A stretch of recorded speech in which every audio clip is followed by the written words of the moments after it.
Una pregunta. Sí, ¿Se escucha? Está. En el perfecto. citoesqueleto, Sí, ¿algunos de los filamentos son huecos? No. sí, Ninguno. sí, los microtúbulos tienen forma de cilindro hueco. Está. ¿Pero hay algo adentro? No hay, a ver, no hay una función que se conozca asociada con ese espacio, con ese lumen, digamos, de los microtúbulos. Sí. Sino que los microtúbulos sirven como rieles para las proteínas motoras por afuera.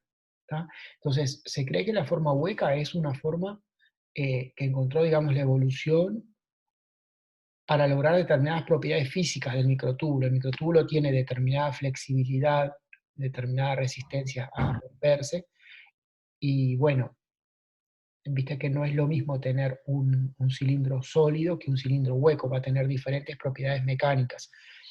Presumiblemente va por ahí la forma hueca, pero no se sabe que transporten solutos, que transporten moléculas por adentro como si fueran cañitos, ¿verdad? Ah, Los otros bien. filamentos del citoesqueleto, o sea, los filamentos de actina, los filamentos intermedios, no son huecos. Está. Excelente. Gracias.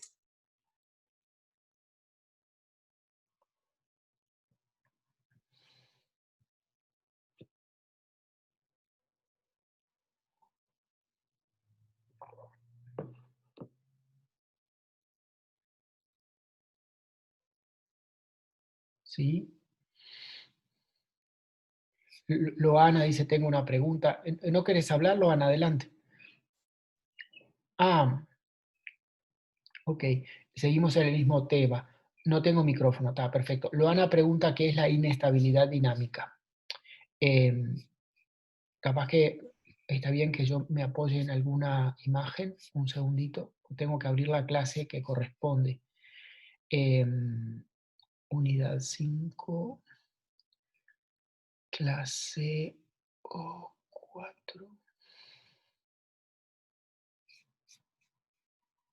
Un segundito.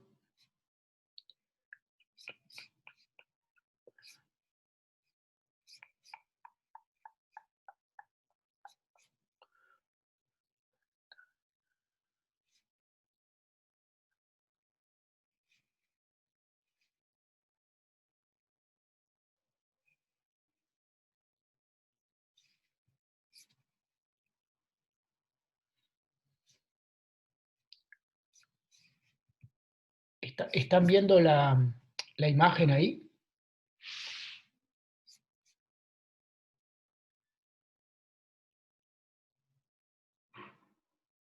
¿Están viendo la imagen? Sí. Está.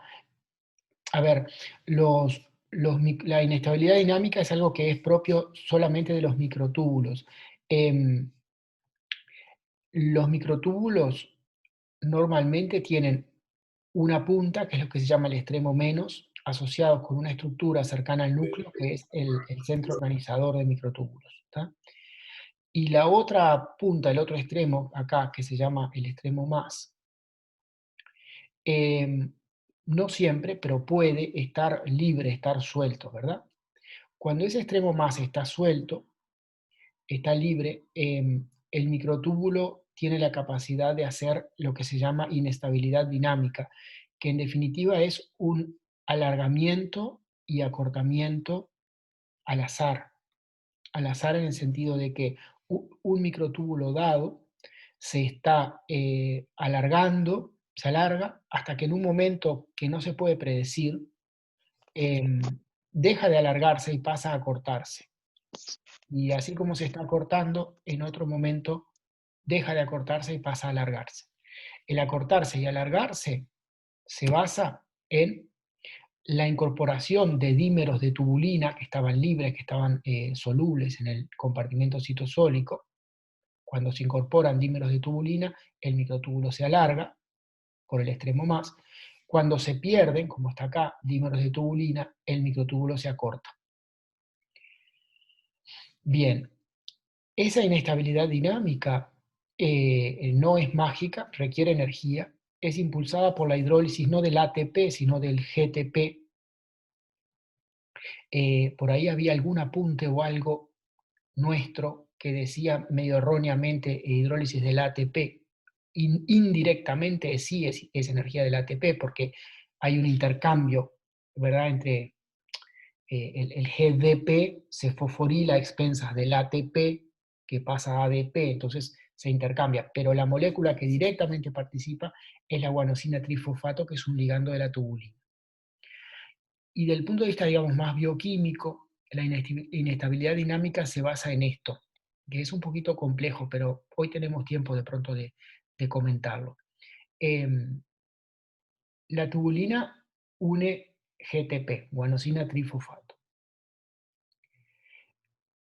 El dímero de tubulina unido a GTP tiene una conformación tal que se favorece el crecimiento del microtúbulo, se favorece que nuevos dímeros se unan a los que ya están formando el microtúbulo y el microtúbulo crezca, se alargue, ¿verdad? Por el extremo más. Ahora, la tubulina también tiene cierta capacidad de catálisis de la hidrólisis del GTP.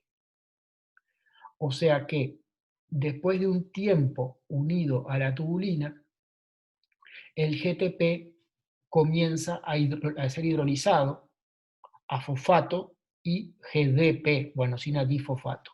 En esta representación acá, los dímeros de tubulina que están en verde y rojo es porque tienen guanosina trifosfato GTP unido, y los que están en verde, claro y oscuro, que están en verde, ya no tienen GTP unido, sino que tienen GDP. Cuando la tubulina está unida a guanosina difosfato, como sería el caso acá, ven que está todo en verde, no hay nada en rojo, está todo unido a GDP, la conformación de la tubulina es un poquito diferente y el microtúbulo es menos estable. Los dímeros de tubulina tienden a separarse del microtúbulo, ¿verdad? Y a pasar a la población, digamos, de dímeros de tubulina soluble, o sea, que el microtúbulo tiende a cortarse. Entonces, ¿qué es lo que pasa? En la inestabilidad dinámica, volvemos a lo mismo, un microtúbulo dado, un microtúbulo individual está creciendo, ¿verdad? Mientras está creciendo, tiene tubulina unida a GTP, trifosfato, en la punta.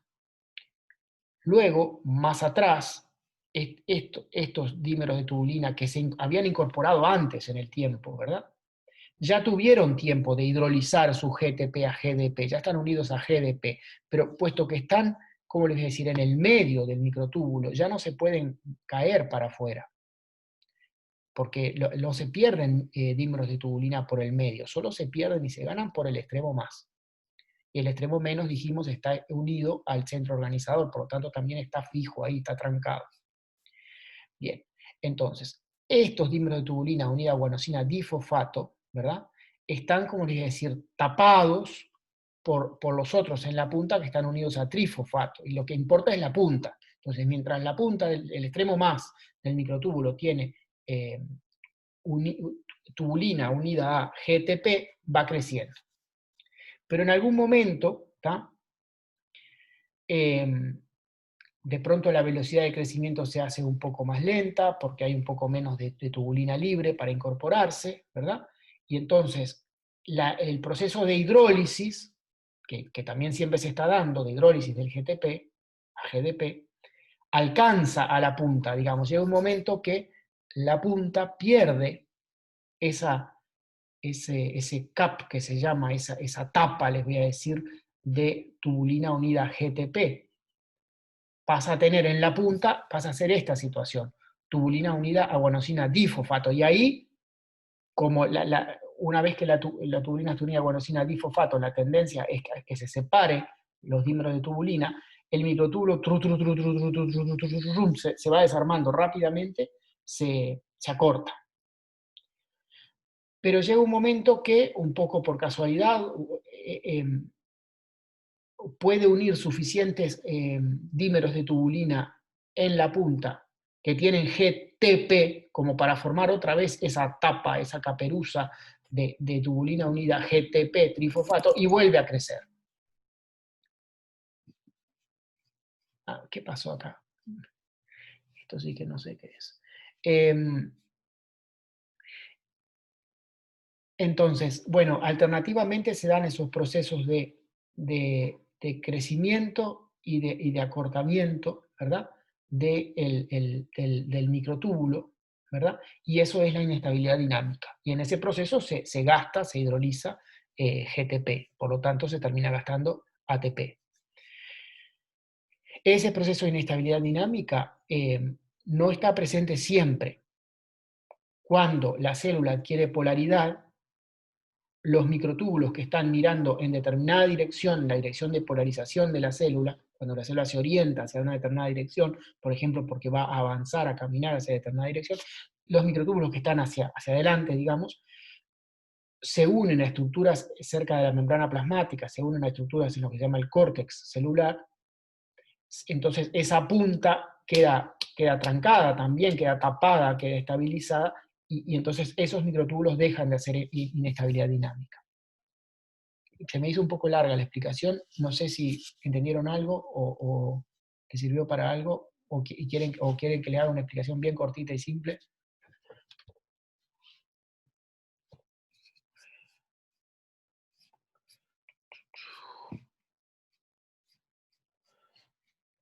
A ver qué tenemos en el chat. Yo entendí, dice, está bárbaro.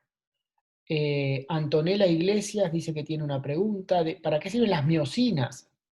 Las miosinas son las proteínas motoras que trabajan con la actina. ¿Tá? Las proteínas motoras son proteínas que utilizan la hidrólisis del ATP para generar movimiento. Y siempre funcionan, voy a ir a buscar las proteínas motoras. Vamos a ir bueno, acá tienen una proteína motora genérica de pronto. No es genérica, pero sirve como si fuera genérica. Las proteínas motoras entonces utilizan la hidrólisis del ATP para generar movimiento. Y funcionan siempre en asociación con filamentos del citoesqueleto, que tienen que ser filamentos que tienen polaridad estructural, que tienen extremos más y menos, o sea que son los microtúbulos o los filamentos de actina. ¿Tá? En el caso de los microtúbulos, hay dos familias de proteínas motoras, ¿tá? Que yo no les doy los nombres, pero son las quinesinas, que es la que está representada acá, y las dineínas, donde las quinesinas se mueven al extremo más y las dineínas hacia el extremo menos. Y en el caso de la actina, de los filamentos de actina, debería decir, tenemos una sola familia de proteínas motoras, ¿tá? Que son las miosinas, ¿tá? Que se mueven hacia los extremos más de los filamentos de actina. No hay que sepamos que se mueven a extremos menos. No sé si no hay alguna miosina que se mueve a extremo menos, no importa. Entonces, ¿qué son las miosinas? Son las proteínas motoras que trabajan con los filamentos de actina. ¿Para qué sirven? Sirven para varias cosas. Sirven para mover, como aparece acá, vesículas a lo largo de los filamentos de actina, lo cual es similar a lo que habíamos visto para las proteínas motoras que trabajan con los microtúbulos. Pero también sirven para mover filamentos de actina en relación a la membrana plasmática, que es lo que está mostrado acá abajo. Y también sirven para mover filamentos de actina en relación a otros filamentos de actina, que es lo que está mostrado acá y lo que está mostrado acá. Esta situación, la situación 3, ¿tá? Corresponde a lo que se llaman miosinas 2, que tienen esta forma más compleja, y en eso se basa la capacidad de generar fuerzas de contracción en células no musculares, en cualquier célula animal. ¿Tá? Puede haber fuerzas de contracción, y esas lo dan lo que se llaman los haces contráctiles de actina y miosina, ¿verdad? Que pueden apretar, digamos, dos extremos de la célula. Y en células musculares hay un ensamblaje mucho más pesado, les voy a decir, sistemático, de actina y miosina, que generan las fuerzas macroscópicas que sirven para mover cualquier cosa, cualquier movimiento en nuestro cuerpo. la función de la actina con la miosina en los haces contráctiles y en el músculo se resume en esta imagen acá. Tengo a alguien que no está silenciado, que está haciendo como un ruido. No sé, o soy yo mismo, no sé. A ver. No sé.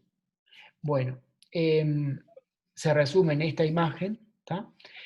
Acá tenemos actinas, ¿verdad? Los que están en rojo son filamentos de actina. Los filamentos de actina en una de sus puntas, en su extremo más, en este caso están asociados a una especie de disco, una estructura en forma de disco.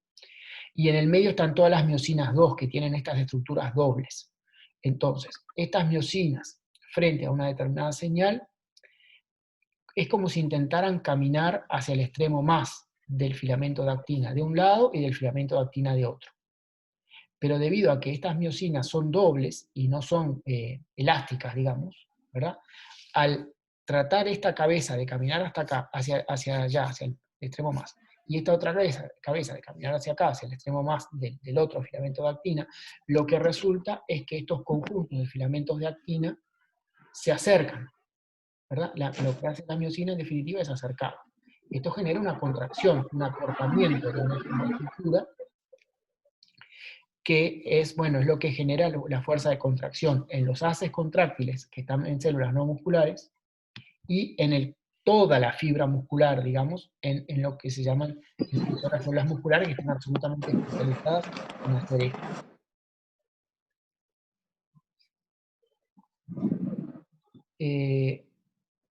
¿Por qué tenemos este ruido, che?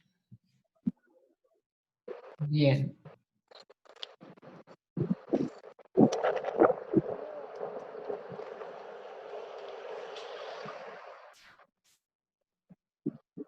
Muchachos, ¿están todos silenciados? No, no están todos silenciados. ¿No? Okay. Acá, silenciar. Ya está. Bueno, Antonella, esa era la pregunta de Antonella. Gracias. Ya silencié a la persona que no estaba silenciada. ¿Qué más tenemos?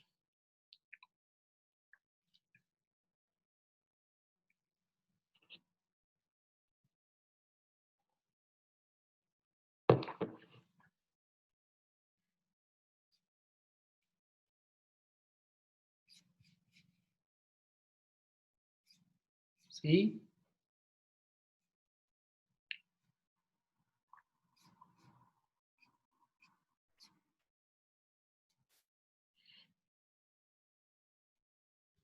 Yo tengo una pregunta de una de las clases que hicimos ejercicios, Sí, la primera de todas. está. Y que a te la digo porque Eh, no es muy larga. dale, dale. Dice, si se disuelve etilamina, que ahí mostraba la molécula, en una concentración de 10 a la menos 5 molar en agua pura, el pH será, y no me acuerdo cómo pensarlo. 10 a la menos 5 molar. Eso lo podemos hacer así en el aire porque no precisamos gran cosa en términos de dibujos, digamos. La etilamina es simplemente como si fuera el etano, o sea, 2 átomos de carbono, solo que en uno de los átomos de carbono hay un NH2, un grupo amino, un grupo amina primario. ¿Tá? Ese grupo es básico. ¿Qué quiere decir que es básico? Quiere decir que en el agua acepta protones, quedando entonces positivamente cargado, va a quedar la etilamina en vez de ser CH2, CH2, NH2, que sería la etilamina neutra, nos va a quedar, perdón, me equivoqué, CH3, CH2, NH2, que sería la etilamina neutra, nos va a quedar CH3, CH2, NH3+, la forma cargada, la forma protonada de la amina, que le llamamos una forma amonio. Y de esa manera va a disminuir la concentración de protones en el agua, y como el agua tiene ese producto iónico, ¿verdad? La concentración de protones o de H3 o más, que es equivalente por la de hidroxilo o H-, da una constante. Entonces es un sub y baja. Si una cosa sube, la otra baja y viceversa, ¿verdad? Entonces, la etilamina va a hacer disminuir la concentración de protones del agua. ¿Tá? Por cada molécula de etilamina que acepte un protón, ¿verdad? Bueno, se pierde un protón del agua, estoy diciendo una cosa obvia. Si 10 a la menos 5 moles por litro de etilamina reaccionan para aceptar entonces 10 a la menos 5 protones, ¿verdad? La concentración de, de protones o de hidrogeniones ahí va a disminuir en 10 a la menos 5. Lo que es lo mismo decir, se van a formar 10, va a haber 10 a la menos, se van a generar 10 a la menos 5 molar de hidroxilos, porque es un sub y baja. Ahora, el asunto de la pregunta esta es que las aminas son bases débiles, no son bases fuertes. O sea que por cada mol de etilamina que vos tenés ahí, no es que se genera un mol de hidroxilos, se genera menos. Porque la etilamina va a estar en equilibrio, va a haber etilamina que no reaccionó desde el punto de vista ácido-base, o sea, en su forma neutra, y otra parte de la etilamina que va a estar en su forma protonada. Es una base débil. Una parte de las moléculas reacciona y otra parte no. Ese es el punto de la pregunta. Entonces, no se generan 10 a la menos 5 molar de hidroxilos, se generan menos de 10 a la menos 5 molar de hidroxilos. Si se generaran 10 a la menos 5 molar de hidroxilos, puesto que el producto de la concentración de hidroxilos por la concentración de hidronios, que se llaman H3 o más, tiene que dar 10 a la menos 14, si se generara 10 a la menos 5 de hidroxilos, tendrías 10 a la menos 9 de hidrogeniones, de hidronios, de H más, de H3 o más. 10 a la menos 5 por 10 a la menos 9, 10 a la menos 14. ¿Tá? Si tuvieras, que no es la respuesta, 10 a la menos 9 de H3 o más, 10 a la menos 9 molar de H3 o más, estarías en un pH de 9, que es un pH bastante alcalino. Pero, como no todas las moléculas de etilamina, no sé si dije otra palabra, hidroxilamina, de etilamina, reaccionan, porque es una base débil, ¿tá? El pH va a estar de 9 para abajo, va a estar por arriba de 7, que es la neutralidad, ¿verdad? Por arriba de 7 quiere decir un pH alcalino, pero no tan alto como 9, va a estar entre 7 y 9. 7 sería si la etilamina no fuera ni ácido ni base. 9 sería a esa concentración de etilamina lo que ocurriría si la etilamina fuera una base fuerte, es decir, cada molécula de etilamina que pones ahí, ¡fum!, reaccionó desde el punto de vista ácido-base, se protonó y te generó un OH-, un hidroxilo en la solución. Pero como es una base débil, ¿tá?, el pH va a estar en el medio entre esos dos. ¿Dónde en el medio? Eso lo podemos calcular con la constante de acidez o la constante de basicidad, que son lo mismo, dado vuelta, digamos, de la etilamina, que no la tenemos, que no vamos a hacer ese cálculo, eso lo van a aprender, o lo están aprendiendo a hacer en química general. Nosotros lo que queremos nada más es el concepto general. Esto es una base, por lo tanto el pH va a estar por arriba de 7, pero es una base débil. Por lo tanto el pH no se va a mover tanto como si fuera una base fuerte. Esa es la idea. Ah, bien, sí, excelente. Gracias.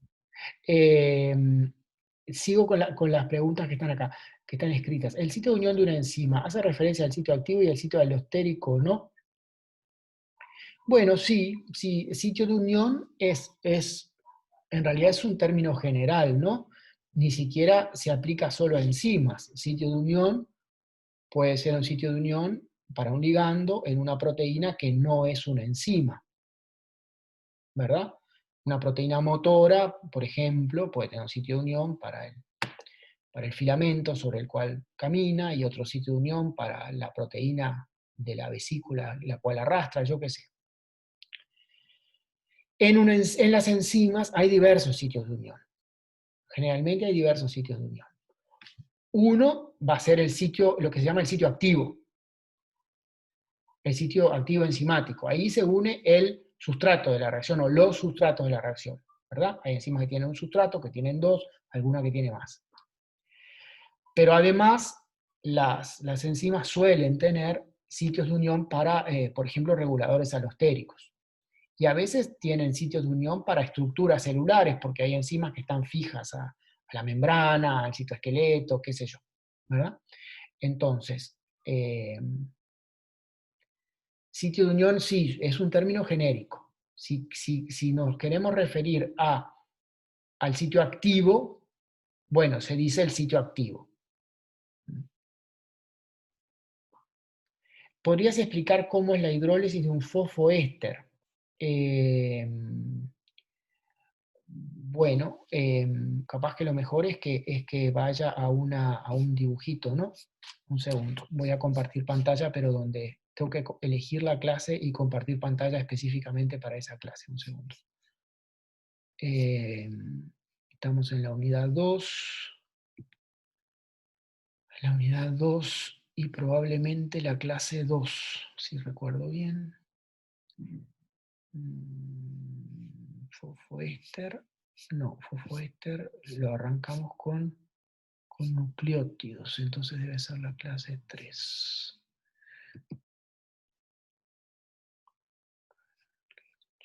Disculpen, ya va. Perfecto. Segundito. Pantalla completa. Compartir pantalla. Acá. Acá. Bien. ¿Están viendo ahí la pantalla? ¿Sí? ¿Están viendo la pantalla? Sí, perfecto. Bueno, este es un fosfoéster. Un fosfoéster podría plantear varios, ¿verdad? Pero esto es un fosfoéster genérico. En realidad corresponde a lo que se llamaría un fosfomonoéster, o sea, está esterificado solo en una de las posiciones del fosfato. A veces tenemos fosfodiéster, donde, ¿verdad?, hay otra unión oxígeno-carbono de este otro lado. Bueno, pues vamos a mirar este fosfomonoéster. La hidrólisis, por supuesto, tiene agua como el otro reactivo, y como productos tiene, en este caso, el fosfato inorgánico, ¿verdad? Si se hubiera tratado de un fosfodiéster, este fosfato todavía tendría carbono, pero no es el caso. Bueno, y como segundo producto tiene un alcohol. Entonces, ¿qué les puedo decir de esto? Siempre que ustedes planteen una hidrólisis, tienen que incorporarle a las moléculas resultantes, a los productos, los átomos correspondientes a una molécula de agua. De alguna manera, decirlo bien sencillamente y no referirnos a mecanismos químicos de química orgánica, que los van a ver después, ¿no?, que hacen las cosas más fáciles en realidad cuando uno los entiende. Pero hablando sencillamente, ustedes le pueden agregar, por ejemplo, a este lado, digamos, a este fosfato, lo cortan acá, digamos, y le agregan un H, ¿no? Es esto acá. Y a este carbono, ¿verdad?, le agregan el resto de lo que queda de la molécula de agua, 1H, ¿no? Entonces les queda un H unido acá, 1H unido acá, y bueno, naturalmente acá les va a quedar un alcohol y acá les va a quedar un fosfato. Ya que estamos, podemos ver la hidrólisis de los ésteres carboxílicos, que es una situación análoga, ¿verdad? Otra vez, el agua es uno de los sustratos de la reacción, y también pueden considerar que le agregan un H acá, un OH acá, y les queda en este caso un grupo ácido carboxílico y un grupo alcohol. No sé si eso contesta la pregunta, porque no estoy seguro que yo haya entendido del todo cuál era la pregunta. ¿Dónde tengo el chat?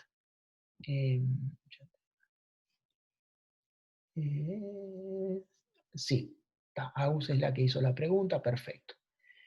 Y luego tenemos, Antonella Iglesias dice, no entiendo muy bien la diferencia entre una base débil y una fuerte, o un ácido débil y uno fuerte. Vamos a ir a la clase donde está eso, un segundito.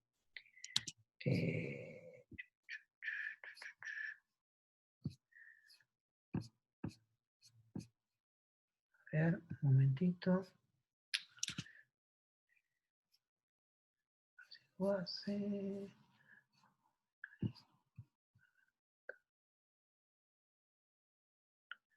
Acá está.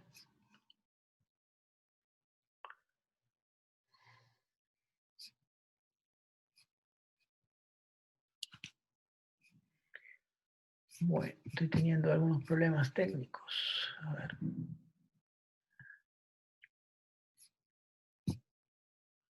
Perdonen, ya va.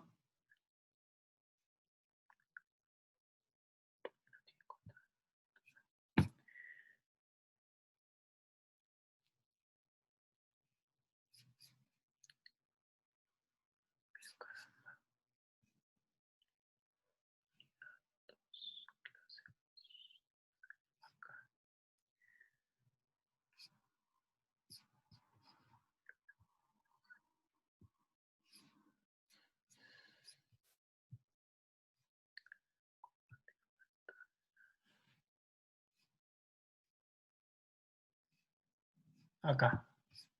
Ay, qué trabajo me dio, perdonen. Aquí está lento esto. ¿Qué le pasa?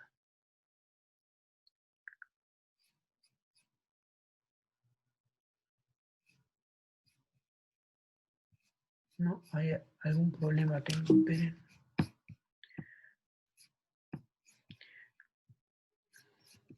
Ya va, ¿eh? Voy a cerrar ventanas porque me parece que abrí demasiadas ventanas, no sé.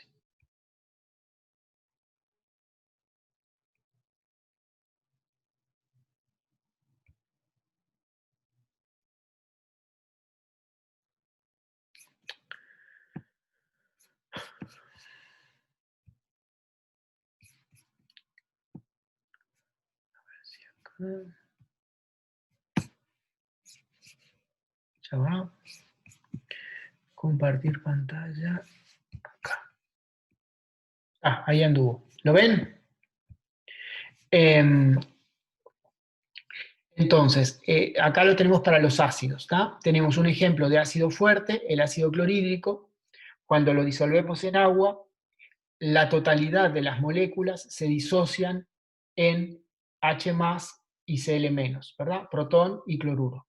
Cuando decimos la totalidad, estamos hablando de soluciones diluidas. Si tenemos ácido clorhídrico concentrado, es otra historia, ya ahí es más complejo, ¿verdad?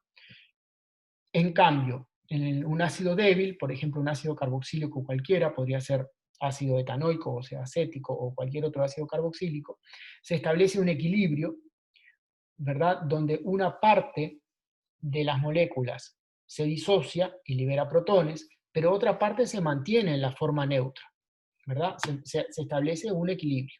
La posición de ese equilibrio depende de la constante de acidez de ese ácido, porque entre los ácidos débiles igual los hay un poco más fuertes y un poco más débiles, y también depende de qué más haya en esa solución. Si no hay nada más, bueno, la constante de acidez de ese ácido que disolvemos va a ser la que va a mandar, entre comillas, la que va a determinar cuál va a ser el pH del medio.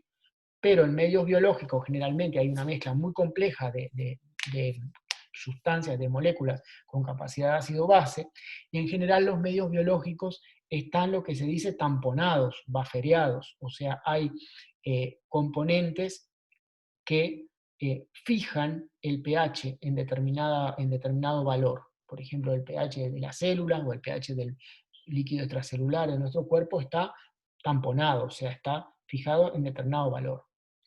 Por ejemplo, yo qué sé, el pH citosólico está más o menos en, qué sé yo, 7,2, una cosa así. Entonces, eso va a ser lo que va a mandar, entre comillas, lo que va a determinar cuánto se disocia este ácido, ¿verdad? Dependiendo de su constante. Para las bases es similar, podemos tener una base fuerte, como el hidróxido de sodio, el hidróxido de potasio, en soluciones diluidas todas las moléculas, entre comillas, en realidad es un compuesto bastante iónico, pero bueno, se disocian en iones justamente, sodio más y OH menos. O sea que por cada mol de hidróxido de sodio que disolvamos, se va a formar en solución un mol de hidroxilos. En cambio, las bases débiles, es como los ácidos débiles, establecen un equilibrio en el cual una parte de las moléculas están en la forma básica, otra parte en la forma ácida, digamos. Vamos a ver primero con las aminas, que es más fácil verlo, ¿verdad? Las aminas tienen la capacidad de aceptar protones, como les decía hoy, y pasar a esta forma protonada o amonio, NH3+, pero no todas las moléculas de amina que uno disuelva van a hacer esto. Algunas van a hacer esto y otras se van a quedar en la forma neutra. Entonces, justamente es una base débil.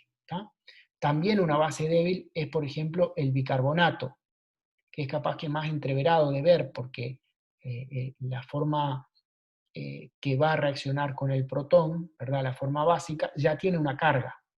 Y en cambio la forma que se protonó es neutra. A mí, por lo menos como estudiante, esto me entreveraba la cabeza.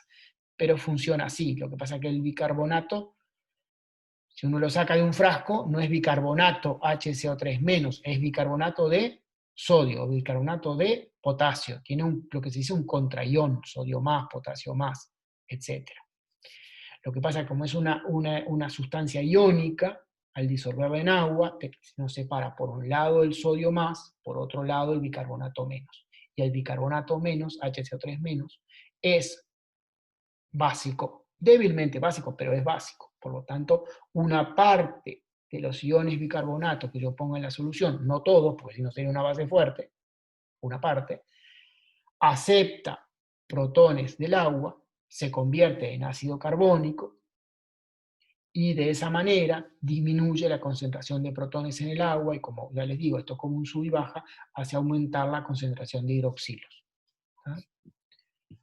A ver, díganme si eso les resultó razonable. ¿Explicación? Parece que sí. Muchachos, esto es un poco chistoso, pero les voy a pedir un segundito de pausa y ya vuelvo, ¿está? Voy a, no sé si detendré la grabación. No sé, ¿saben ustedes si se puede pausar la grabación? Sí, acá, pausar grabación. Un segundito y ya estoy con ustedes de vuelta. Grabación. Bueno, ¿qué tenemos?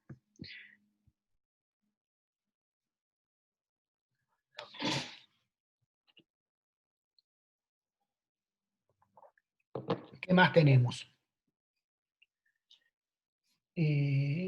Acá en el chat no tenemos otras preguntas, creo que no hayamos contestado. Hola, yo tengo una duda que me confunde eso de la caja Tata y los promotores, no sé bien la diferencia. Bueno, la caja Tata es parte del promotor. Vamos a ir en eucariotas, ¿no? Déjame ir a la clase correspondiente. Tenía todo abierto y cerré porque se me trancaba. Unidad 4, transcripción. Estamos hablando de clase 3. Un segundito.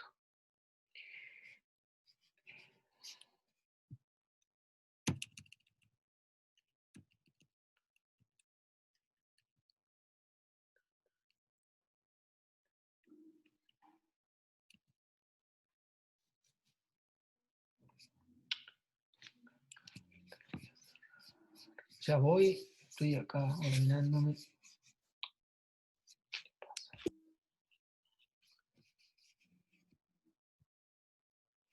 A ver.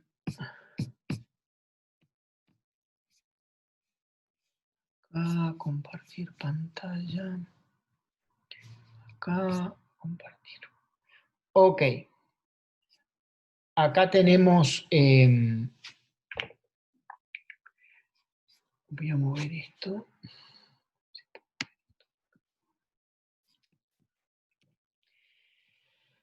Tenemos el promotor, en realidad tenemos los promotores de 2 genes, ¿tá? Díganme si no pueden ver o si tengan cualquier problema, ¿tá? La hebra mensaje y la hebra molde, ¿tá? Y, a ver, y la ARN polimerasa, ¿verdad? La ARN polimerasa es la enzima que cataliza la síntesis de ARN usando como molde el ADN. Ese ARN podrá ser un ARN ribosomal, estructural del ribosoma, podrá ser un ARN de transferencia, necesario también para el proceso de traducción, o podrá ser un futuro ARN mensajero, ¿verdad? Que primero va a tener que sufrir el proceso de splicing o corte y empalme, la adición de caperuza y cola, para volverse un verdadero ARN mensajero que va a ser luego exportado del núcleo hacia el compartimento citosólico. Bien, la ARN polimerasa no se une a cualquier pedazo de ADN, se une a una zona específica que se encuentra, vamos a decir, al comienzo de cualquier gen, que se llama el promotor. El promotor es la zona que viene a estar antes de la secuencia codificante, que sería lo que acá está en azul y para el otro gen está en rojo, ¿verdad? El promotor es una zona que está antes de la secuencia codificante, en la cual se une la ARN polimerasa y se unen los factores de transcripción que ayudan a que la ARN polimerasa pueda comenzar a trabajar, vamos a decir así, ¿no? Esa zona denominada promotor, bueno, en definitiva es ADN, ¿verdad? Con todo esto es ADN. El ADN tiene un esqueleto principal que es azúcar, fosfato, azúcar, fosfato, azúcar, fosfato, azúcar, fosfato, eso no cambia, lo que cambian son las bases, ¿verdad? Entonces, cuando decimos el promotor, en definitiva estamos diciendo una región del ADN que contiene determinadas secuencias a las cuales se va a unir específicamente la ARN polimerasa y también los factores de transcripción. Esas secuencias que distinguen a un promotor como tal, en el caso de los eucariotas, porque en el caso de los procariotas es otra historia, en el caso de los eucariotas incluyen una secuencia característica que tiene, como se muestra acá, TA, TA, y suele tener después TT, hay pequeñas variaciones, pero esta es bastante común, TA, TA, TT, y a esa secuencia alguien le puso, yo qué sé, la caja tata, ¿verdad? Porque contiene las la palabrita tata, digamos. Eso no es todo el promotor. El promotor es más largo y suele tener, siempre en eucariotas, otra caja que se le llama otra zona con una secuencia característica, ¿verdad? Que es la que está representada acá. Está más en dirección 5', digamos, en relación a la región codificante. Entonces, ¿cuál es la diferencia entre la caja tata y el promotor? La caja tata es un componente, vamos a decir, muy importante del promotor, pero no es todo el promotor. No sé si eso responde razonablemente la pregunta. ¿Dónde tengo que ir para ver el chat? Bárbaro. ¿Quieren algo más de por acá o pasamos a otro tema, a otras preguntas?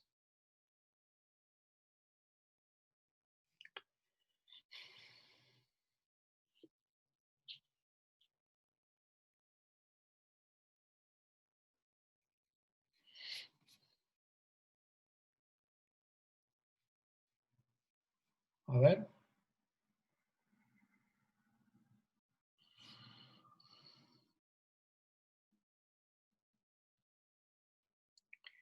Bueno, voy a dejar de compartir esta pantalla. Vuelvo a verlos. Tengo dudas del último tema, tipos de señalización. Ok, perfecto. Vamos a ir a la clase, ¿está? Clases, unidad 5, clase 6.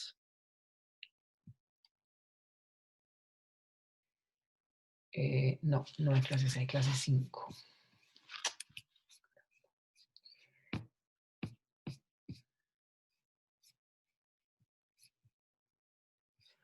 Ya voy.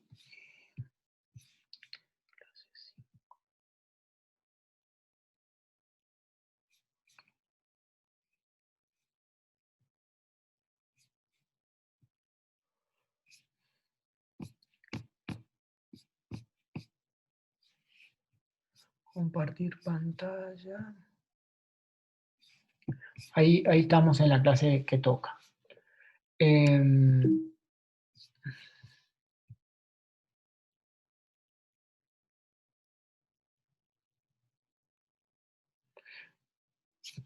No sé si tu duda va a esto. Hay señalización por moléculas unidas a membrana plasmática y por moléculas solubles o secretadas o segregadas, moléculas capaces de difundir. ¿Tá? Acá está el dibujito de las dos situaciones. Muchas veces, que sería el caso de arriba, las células se comunican por lo que se dice por contacto, se tocan, ¿tá? Y cuando se tocan, no es meramente como que se tocaran dos, ¿cómo les voy a decir? Dos pelotas que se chocan y nada más, no. Hay información en la superficie de las células, hay moléculas expuestas en la superficie de las células para las cuales la otra célula puede tener un receptor. Por ejemplo, esta célula puede tener, como un ejemplo, un determinado tipo de estructura de carbohidrato de superficie y la otra célula tiene una proteína de superficie que se une específicamente a esas estructuras de esos carbohidratos. Entonces reconoce, dice, bueno, acá hay, yo qué sé, una célula tumoral, por ejemplo, y eso es información, ¿verdad? Pero son señales que son por contacto. Pero también pasa mucho que las células liberan moléculas que pueden difundir, más pequeñas, más grandes, qué sé yo, azúcares, aminoácidos, nucleótidos, péptidos, proteínas, etcétera, lípidos, glicolípidos, yo qué sé, que pueden difundir y para los cuales también la otra célula tiene un receptor y puede saber a distancia, digamos, que le están enviando una determinada señal. A ver, no me acuerdo la siguiente diapo que tiene Hernán acá. Ahí está. Dentro de lo que son señalización por moléculas solubles, por moléculas segregadas, secretadas, hay tres tipos, subtipos, digamos, de señalización, que quizá a eso iba la pregunta posiblemente. ¿Qué es lo que se llama? Señalización parácrina autócrina, digamos, acá hay dos palabras, pero generalmente estas cosas van juntas, que es cuando una célula libera una molécula señal extracelular que es recibida, que es detectada por las células vecinas, por las células cercanas, incluyendo la propia célula que envió la señal. Esa es la parte autócrina. Autócrina es cuando una célula envía una señal y la recibe ella misma, digamos, aunque parezca un poco raro. Parácrina es cuando la recibe el conjunto de células vecinas, pero son siempre señales cercanas, dentro del mismo tejido.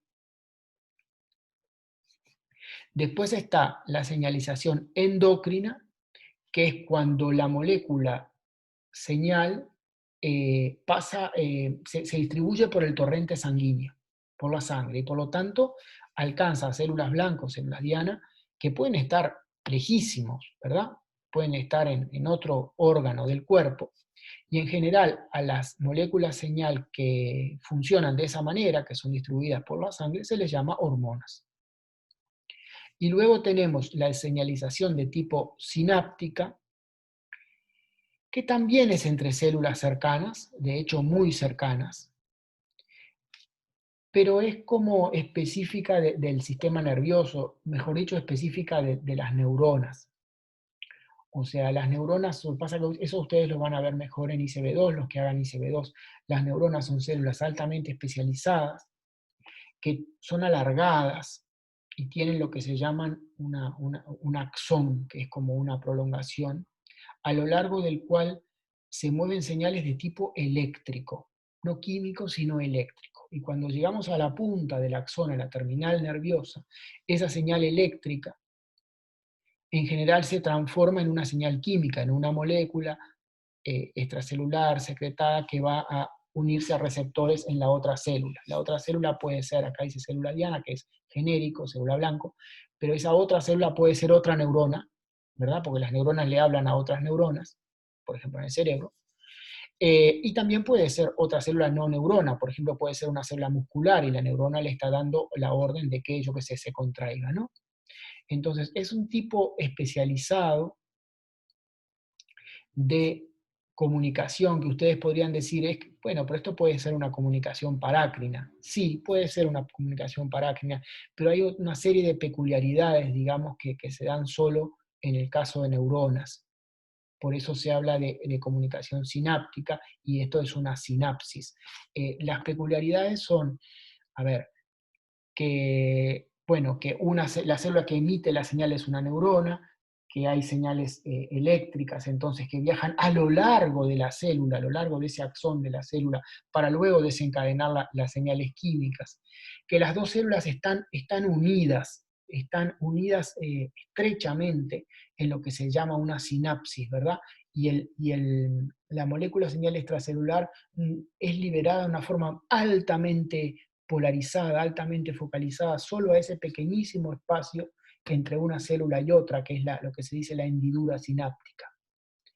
Y otras cosas más que no da para hablar acá. Pero es un tipo de comunicación específica de las neuronas. Y las neuronas hacen sinapsis con otras células, que pueden ser neuronas o no, y emiten señales eh, a través de moléculas que liberan a ese espacio chiquísimo, ¿verdad? Entre la membrana plasmática de una célula y de la otra, que están haciendo eso que se llama una sinapsis, que es un tipo de unión intercelular donde las células se comunican.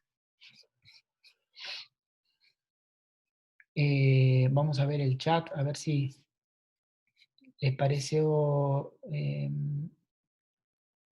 Antonella, si te pareció, ¿sí? ¿Te quedaste conforme con eso? Está bárbaro. Bueno, entonces quedo disponible para más preguntas, ¿sí?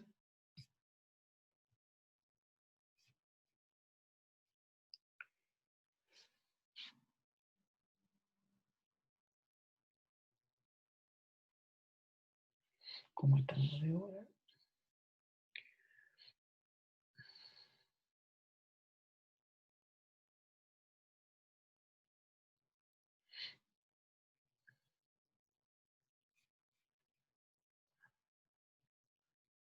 A ver, sí. Bueno, sigo en espera, ¿eh?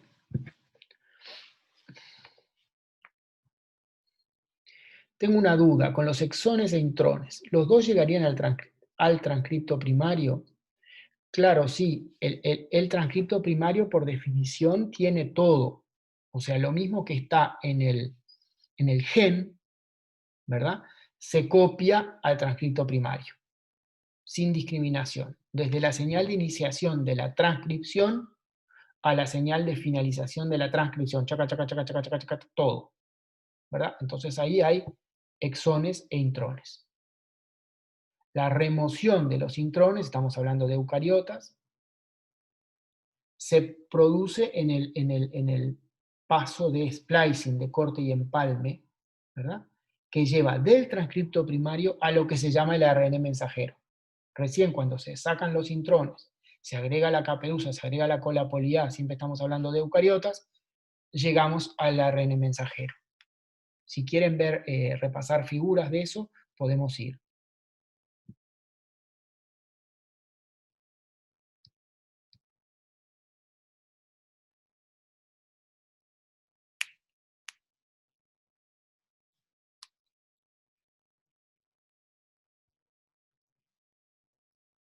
¿Está? Bueno, sigo escuchando preguntas.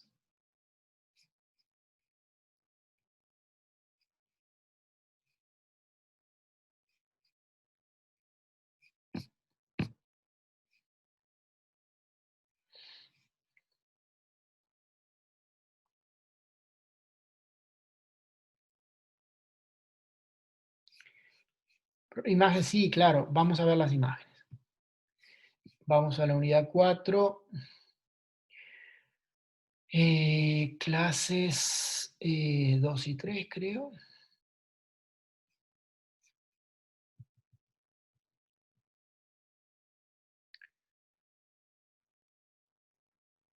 A ver. Acá. Puede ser acá. Entonces, vamos a ir a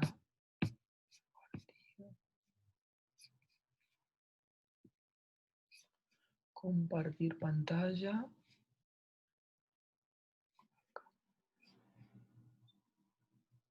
Bueno, espero que estén viendo. Si hay algún problema, me gritan, ¿tá? Acá tenemos el gen, que incluye el promotor, como hablamos hoy, dentro del cual está la caja tata, pero el promotor es más que la caja tata. Y luego tenemos los exones y en el medio los intrones, ¿verdad? Si el gen tiene n exones, tendrá n-1 intrones, que son los que están entre exón y exón. El transcripto primario no incluye el promotor, que no se transcribe, es simplemente la zona donde se aterriza, digamos, donde se une la ARN polimerasa, pero sí incluye los exones y los intrones. Y acá tenemos el transcripto primario. Esto es procesado a ARN mensajero. Entonces el ARN mensajero solo tiene los exones. Pero esto no quiere decir, ya que estamos, que toda la secuencia del ARN mensajero sea codificante. No. ¿Por qué? Porque luego viene el siguiente paso, donde entra a jugar el ribosoma, que va a tener que sintetizar la proteína. Y el ribosoma también tiene que tener una zona sobre ese ARN para unirse y comenzar la síntesis proteica, la traducción. Esa zona es lo que se llama el extremo 5' no traducido, o por la sigla en inglés 5' UTR. ¿tá? Entonces la traducción no empieza desde el comienzo del ARN mensajero, comienza usualmente desde el primer codón de iniciación, el primer AUG, el primer codón que codifica para metionina. Y antes hay zonas donde se une el ribosoma. Similarmente, la traducción no sigue hasta el final del ARN mensajero, sino que sigue hasta el primer codón de stop, codón de paro, perdón, que esté en el mismo marco de lectura. Y de ahí en más, ¿verdad? De ahí hacia el extremo 3', está lo que se llama la 3' UTR o extremo 3' no traducido, que usualmente tiene funciones que tienen que ver con la estabilidad del ARN mensajero, con qué tanto dura en la célula antes de ser hidrolizado ese mensaje. Entonces, siempre tienen que recordar, esto a mí como estudiante me entreveraba la cabeza también, tienen que recordar que hay señales de iniciación y de terminación de la transcripción que van a estar en el gen. Luego se genera el transcripto primario. Por adentro, digamos, de esas señales de iniciación y terminación de la transcripción se genera el transcripto primario. A partir del transcripto primario se genera el ARN mensajero más corto.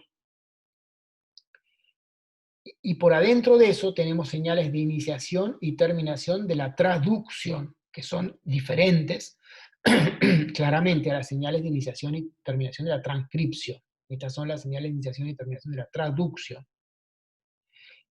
Y lo que está comprendido entre la señal de iniciación y terminación de la traducción en el ARN mensajero maduro, sin los intrones, eso es lo que va a ser traducido a proteínas.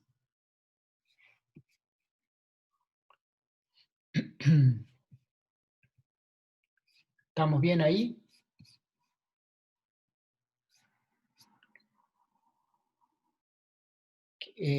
Agus, ¿querés repasar algo más de ahí, de esa parte?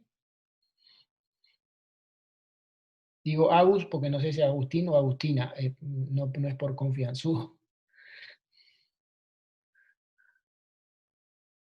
Ah, te estoy viendo acá, perdón, Agustina.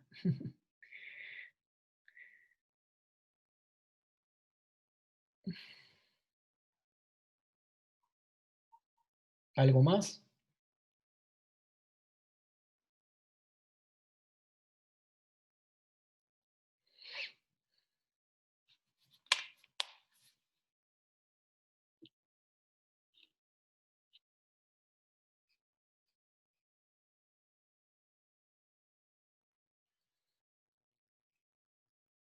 Bueno,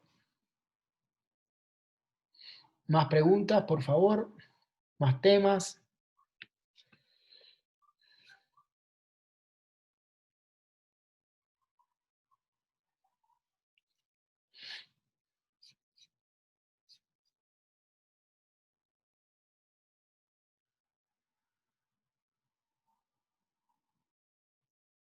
Más preguntas.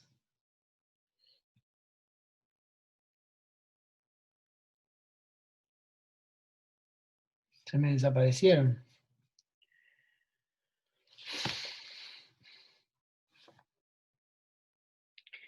Ah, ¿cuál es la diferencia en procariotas? Bien.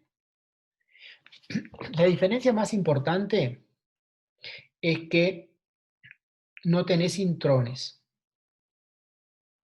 Como no tenés intrones, el transcripto primario que se genera ya viene a ser el ARN mensajero. No precisás el proceso de corte y empalme. Entonces, eso hace que en procariotas la transcripción y la traducción sean en general simultáneas. Vos tenés los ARN mensajeros que se van generando por transcripción y ya así como se van generando se les prenden los ribosomas y van sintetizando las proteínas. Es un proceso simultáneo. ¿Tá? Igualmente hay señales de iniciación y terminación de la transcripción y de iniciación y terminación de la traducción.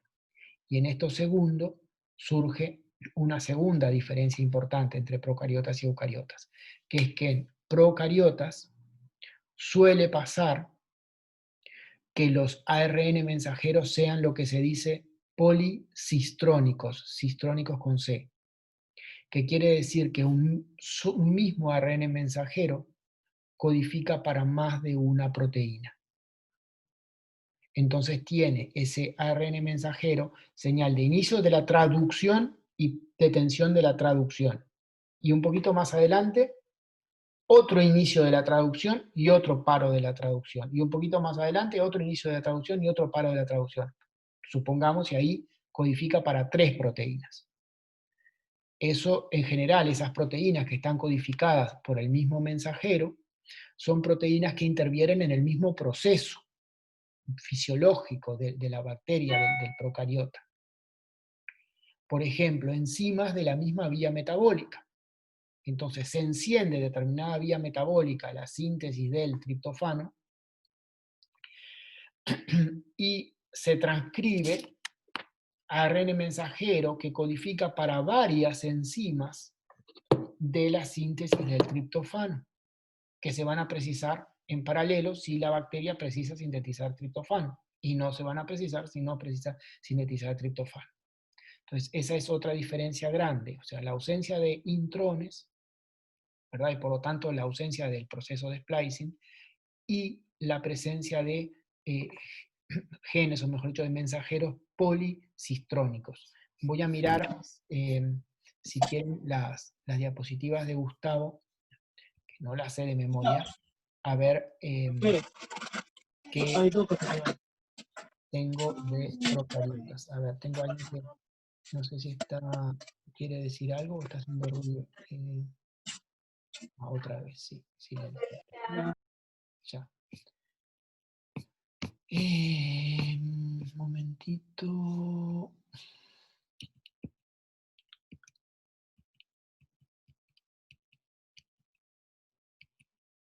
Estoy buscando. Esto sí, esto está bueno.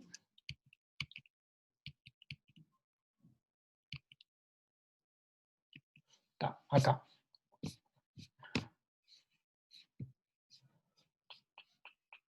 Compartir pantalla. Está acá, no sé si están viendo. Acá tenemos un gen procariota, ¿verdad? Señal de inicio de la transcripción, que es diferente a la de eucariotas. señal de terminación de la transcripción, y acá tenemos un ejemplo de una R mensajero policistrónico que contiene 3 mensajes para el gen A, el gen B y el gen C.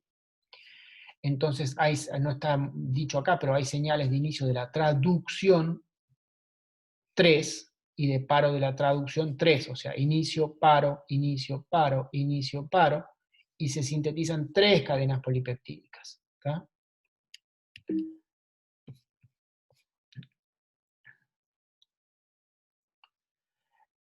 Y después viene la parte, digamos, de regulación de la transcripción en procariotas, que se da por la positiva o por la negativa. En general en eucariotas se da más por la positiva, o sea, es factores de transcripción que en general son positivos, que hace que se sintetice o se transcriba o se transcriba a mayor nivel, digamos, un determinado gen.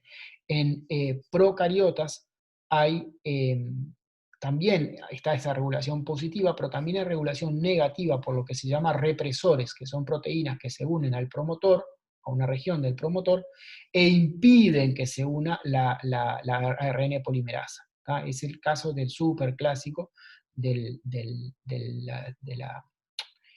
la regulación de la enzima que hidroliza la lactosa, que es un azúcar del cual se pueden alimentar algunas bacterias. Entonces esto se regula a través de un represor, ¿verdad?, que normalmente está activo, por lo tanto normalmente impide que se transcriba el gen de la enzima esa que hidroliza la lactosa. En presencia de lactosa, o sea que la bacteria ahora puede alimentarse de lactosa, la lactosa se une al represor, hace que el represor se separe del gen, de la región esa reguladora dentro del promotor, y entonces se puede unir la ARN polimerasa y se transcriba la enzima correspondiente. ¿Tá? Y también hay regulación de la manera opuesta. Acá está el ejemplo del operón que se llama el triptofano. Operón es un conjunto de genes que se transcriben juntos. Estas codifican para 5 enzimas que participan en la síntesis de triptofano. Y, dije una cosa que está mal. Dije que era un regulador positivo, y no, me equivoqué. Esto sigue siendo sigue siendo represor. Lo que pasa es que el represor funciona al revés. Cuando no hay triptofano, el represor está inactivo y se transcriben estos genes. Cuando hay triptofano, el represor está activo y no se pueden transcribir, porque lo anterior era una vía catabólica, era la enzima que hidroliza la lactosa para ser utilizada como alimento. Esto es una vía anabólica, es la síntesis del triptofano. Entonces, cuando hay triptofano, no precisamos las enzimas que sintetizan triptofano. Cuando no hay triptofano, sí las precisamos. Pero bueno, creo que me fui un poco de lo que era específicamente la pregunta del compañero, digamos. Me fui a la regulación de la transcripción. De la compañera, perdón. Bien, ¿qué más tenemos?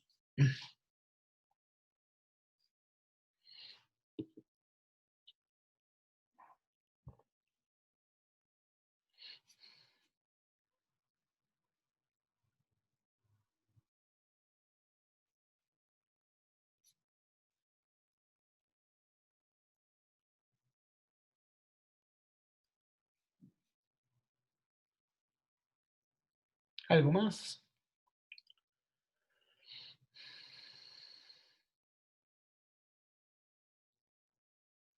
¿Algo más? ¿Algo más?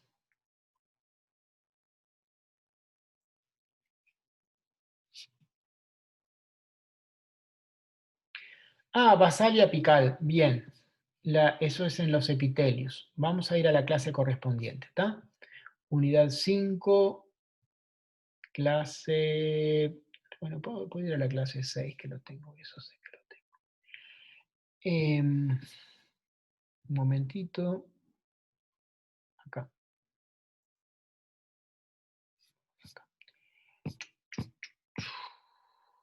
Vamos a compartir pantalla. Está. Estos basal y apical son los polos digamos, que tienen las células en los epitelios.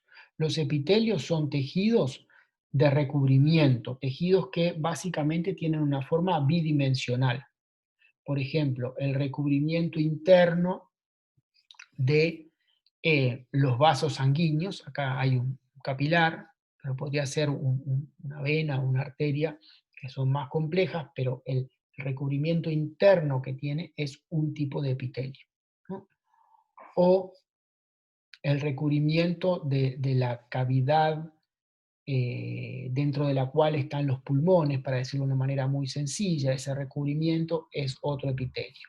O el recubrimiento del túbulo que colecta la orina en el riñón es otro epitelio. O sea, todo lo que son recubrimientos de cavidades o conductos internos del cuerpo son epitelios. Todo lo que son glándulas asociadas con esas cavidades, las glándulas asociadas con el tracto gastrointestinal, las glándulas asociadas con el tracto genitourinario, etc., esos también tienen organización epitelial. Y el recubrimiento externo del cuerpo de los animales, ¿verdad? La capa externa de la piel también es un epitelio. Y las glándulas que vuelcan allí, por ejemplo la glándula sudorípara que está acá, también tienen organización epitelial. Básicamente se trata de, ya les digo, células dispuestas en forma bidimensional, en forma de superficies, que pueden ser más chatas, ser más curvadas, delimitar tubitos, delimitar cavidades, como si fuera el lumen del estómago, etcétera, etcétera. Entonces, esas células en los epitelios, esas células en los epitelios siempre están polarizadas. Bueno, me compliqué. ¿Dónde estoy acá? No sé qué hice. Perdón, se me complicó con el compartir pantalla. No sé por qué. Disculpen, ya va. Ay, caramba.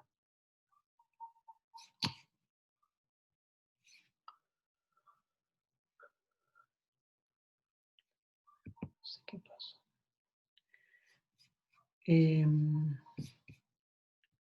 Esas células en los epitelios siempre están polarizadas. Quiere decir que tienen polos, que tienen lados, que son claramente diferentes entre sí, que tienen diferentes propiedades, que expresan diferentes proteínas, etcétera, etcétera. Y eso tiene su lógica, digamos. Tomemos por ejemplo este túbulo colector de orina que tenemos acá, ¿verdad? No es lo mismo la parte o el polo de la célula que mira hacia la luz del túbulo, el lumen del túbulo donde va a estar la orina, que la parte de la célula que mira hacia adentro, hacia el medio interno. Van a tener que tener diferentes proteínas, diferentes carbohidratos. Si esa célula secreta una molécula, no es lo mismo que la secrete hacia la orina que si la secreta hacia el medio interno, etcétera, etcétera. Entonces esa célula tiene que estar polarizada, tiene que tener propiedades diferentes en los dos lados. Y esos polos de las células epiteliales se llaman siempre apical y basal. Esto en este ejemplo acá corresponde a un epitelio del tracto respiratorio, ¿verdad? Vieron que hay unos pelitos que se llaman cilias, y esto que está en amarillo representa el mucus, ¿verdad? Que es movido por esas cilias en nuestro tracto respiratorio para ir atrapando y llevando hacia arriba las partículas de polvo, etcétera, del ambiente que se depositan, por ejemplo, en los bronquios. Entonces, más allá del ejemplo, esto es absolutamente general. El epitelio en general recubre una cavidad, ¿verdad? Hay un lumen, ¿verdad? Que puede ser el lumen de la glándula, el lumen, en este caso, del tracto respiratorio, acá sería el espacio de aire, yo que sé, de los bronquios, ¿verdad? El polo de la célula epitelial que está orientado hacia el lumen de la cavidad que delimita el epitelio se llama el polo apical, y el opuesto se llama basal. Como los costados suelen ser equivalentes a lo que es estrictamente basal, también se suele hablar de vasolateral. En general hay una diferencia entre las proteínas y los carbohidratos y las estructuras celulares que están expuestas a la región apical y por otro lado todo lo que es vaso lateral. Entonces, si se trata del estómago, del epitelio interno que recubre el estómago, lo que da la luz o al lumen del estómago es la región apical, lo que da al lado opuesto es basal.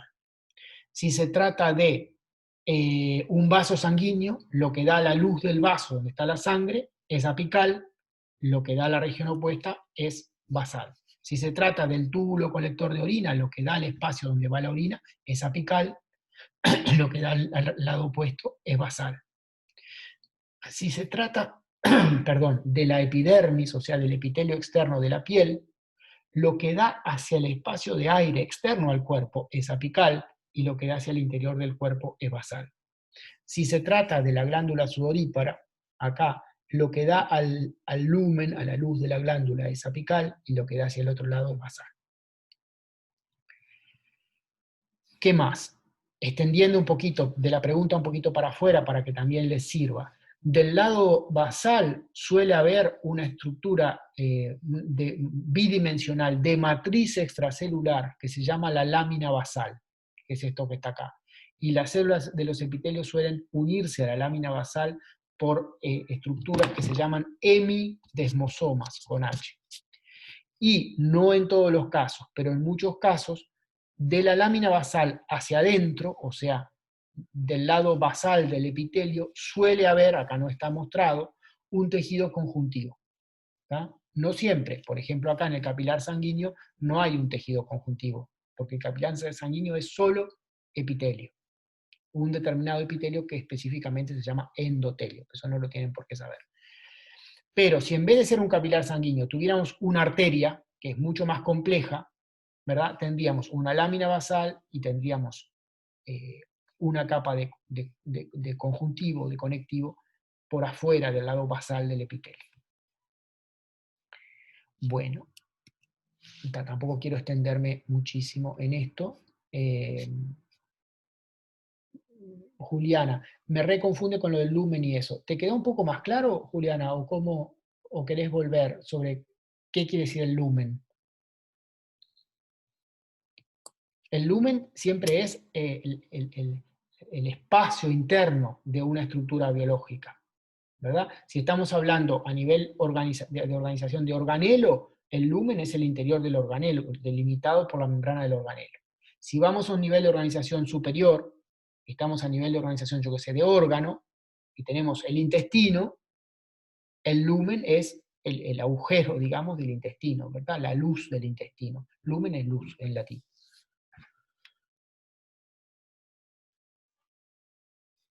Bien, gracias Juliana. Bien, ¿qué más tenemos? Todavía tenemos formalmente 8 minutos. Si tienen muchas preguntas, igual lo extendemos, yo no tengo problema, pero para dar una pauta, digamos. Yo tengo una duda. Arriba. Hola. Había una pregunta en el parcial, que en la corrección decía, la pregunta era que, ¿cómo es? Que la RNA polimerasa, o sea, había una mutación en el gen, creo que era, y el triplete que codificaba para la cisteína se convertía en un triplete de terminación. ¿Sí? Y la respuesta correcta era que se transcribía totalmente, pero se traducía parcialmente. No entendí por qué. Ah, y bueno, porque hay un codón o triplete que codifica para un aminoácido, cisteína, podría ser otro. Eso muta y te da un codón de terminación, ¿verdad? Cuando decimos terminación, en este contexto es terminación de la traducción, si estamos hablando de tripletes, ¿verdad? Estamos hablando de codones, estamos hablando de la traducción. Entonces, ahí hay una detención de la traducción. Cuando la ARN polimerasa está transcribiendo, la ARN polimerasa no se entera de los codones, ¿verdad? La ARN polimerasa solo va a parar cuando haya una señal de terminación de la transcripción, que no tiene nada que ver, digamos, con los codones. Ah, La máquina que lee los codones es el ribosoma, con, por supuesto, la ayuda de los ARN de transferencia, que son los que tienen los anticodones y aparean 3 a 3 con los codones. Entonces ahí sí, se va leyendo triplete, triplete, triplete, triplete, ¿no? Entonces acá tenemos una glicina, clac, clac, pone glicina, una cisteína, clac, clac, pone cisteína, un ácido glutámico, clac, clac, pone ácido glutámico, y de pronto se encuentra con un codón de paro. Entonces ese codón de paro es reconocido por una cosa que se llama factor de terminación, y prac, prac, te desarma digamos, la maquinaria traduccional ahí, y se detiene la traducción. Eso ocurre normalmente, ¿verdad? En todas las proteínas tienen que parar en determinado momento, terminar, la proteína terminó. Pero si hay una mutación que te genera un codón de paro prematuro, digamos, un codón de paro que está antes de lo que sería el final normal de la proteína, esa proteína se traduce hasta donde se traduce, y te queda una proteína truncada. o sea, ¿Sí? se escribe todo, pero traduce parcialmente. O sea, Claro, sí, porque a ver, ¿qué codifique, qué codones haya, ¿verdad? No influye en la transcripción, porque durante la transcripción ni siquiera está especificado el marco de lectura. El marco de lectura se fija, digamos, cuando ya está ese ARN mensajero maduro y se une al ribosoma, y se comienza a traducir a partir del primer AUG, y eso te fija el marco de lectura, y de ahí se leen los codones de a 3 bases, ¿verdad? Pero durante la transcripción los codones no existen. Es un cacho de ADN nomás que se va transcribiendo hasta que hay una estructura determinada que es la señal de terminación de la transcripción. Entonces, si vos tenés una mutación, ¿verdad?, que te cambia un codón por otro, la transcripción procede normalmente. Pero claro, al llegar a la traducción, si tenés un codón de paro en el medio, sí, se traduce hasta que llega el codón de paro.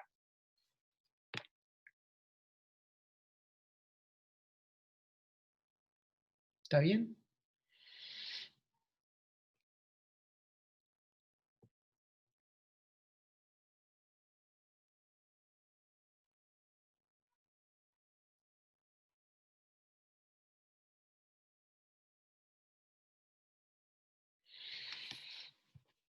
Bueno, ¿qué tenemos? ¿Qué más tenemos? gracias.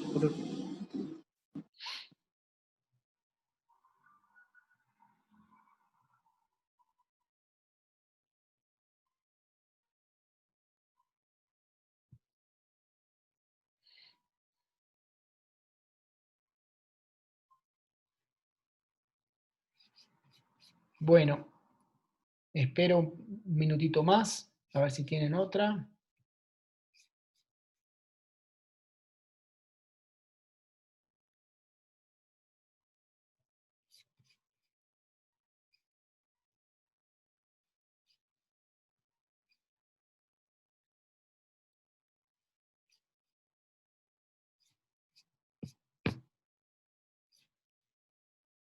Bueno, muchachos, si no tienen más preguntas, voy a cancelar y, después subo la clase de consulta por costumbre. Y por supuesto, si después tienen otras preguntas, las pueden mandar al foro. No, gracias a ustedes, bárbaro, ¿eh? Nos vemos mañana, arriba. Chao.